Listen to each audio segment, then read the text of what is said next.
Hello, everybody. Welcome to today's Reading Through the Bible in 365. Hopefully, in the background, you won't hear the garbage trucks. I had to wait for it to pass by before I started this, but you might still hear it in the distance.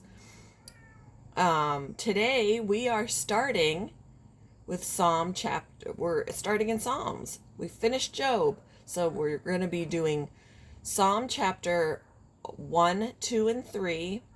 And then Acts chapter 17, verses 1 to 15. So let's get started with Psalm chapter 1.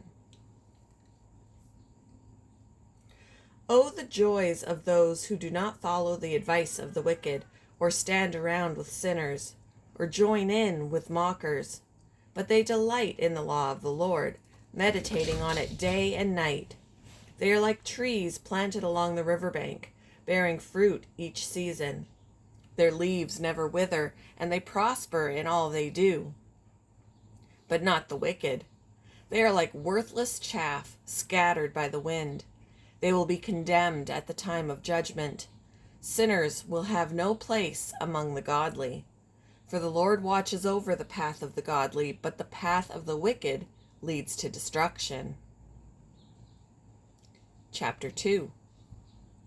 Why are the nations so angry? Why do they waste their time with futile plans? The kings of the earth prepare for battle. The rulers plot together against the Lord and against his anointed one.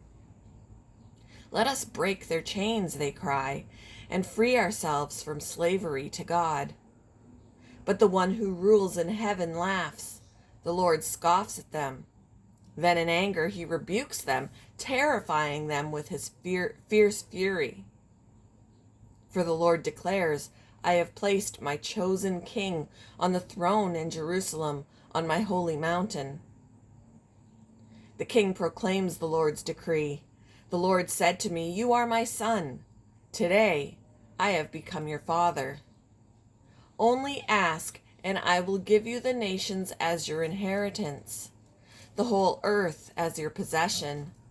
You will break them with an iron rod and smash them like clay pots. Now then, you kings, act wisely. Be warned, you rulers of the earth. Serve the Lord with reverent fear and rejoice with trembling.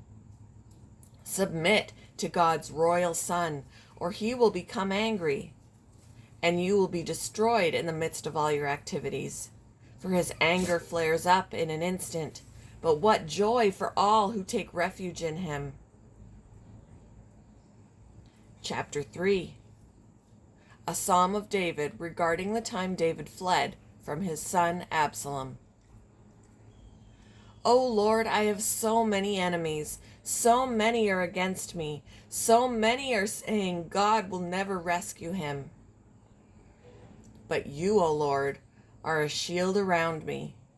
You are my glory, the one who holds my head high. I cried out to the Lord, and he answered me from his holy mountain. I lay down and slept, yet I woke up in safety, for the Lord was watching over me. I am not afraid of 10,000 enemies who surround me on every side. Arise, O Lord, rescue me, my God. Slap all my enemies in the face. Shatter the teeth of the wicked. Victory comes from you, O Lord. May you bless your people. Moving on to Acts chapter 17, verses 1 to 15.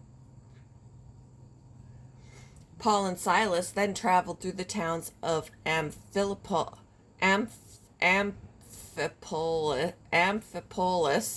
I think, and Apollonia, and came to Thessalonica, where there was a Jewish synagogue.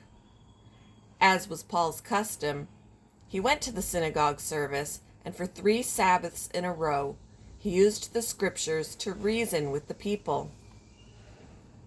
He explained the prophecies and proved that the Messiah must suffer and rise from the dead.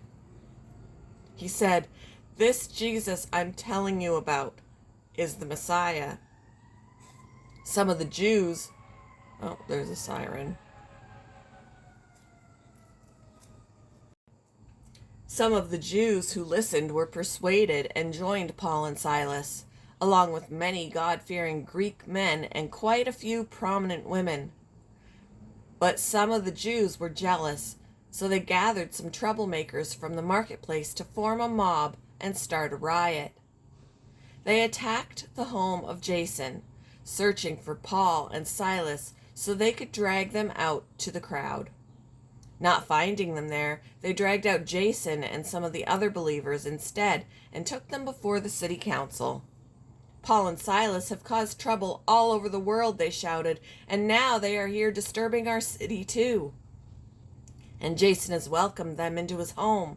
They are all guilty of treason against Caesar, for they profess allegiance to another king named Jesus. The people of the city, as well as the city council, were thrown into turmoil by these reports. So the officials forced Jason and the other believers to post bond, and then they released them. That very night, the believers sent Paul and Silas to Berea. When they arrived there, they went to the Jewish synagogue. And the people of Berea were more open-minded than those in Thessalonica, and they listened eagerly to Paul's message.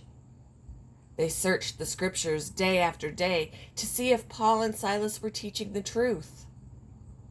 As a result, many Jews believed, as did many of the prominent Greek women and men. But when some Jews in Thessalonica learned that Paul was preaching the word of God in Berea, they went there and stirred up trouble. The believers acted at once, sending Paul onto the coast, while Silas and Timothy remained behind. Those escorting Paul went with him all the way to Athens. Then they returned to Berea with instructions for Silas and Timothy to hurry up and join him. Thank you for joining me for today's reading through the Bible in 365. I hope you all have a wonderful Thursday, and I will see you in the next one, guys. Bye!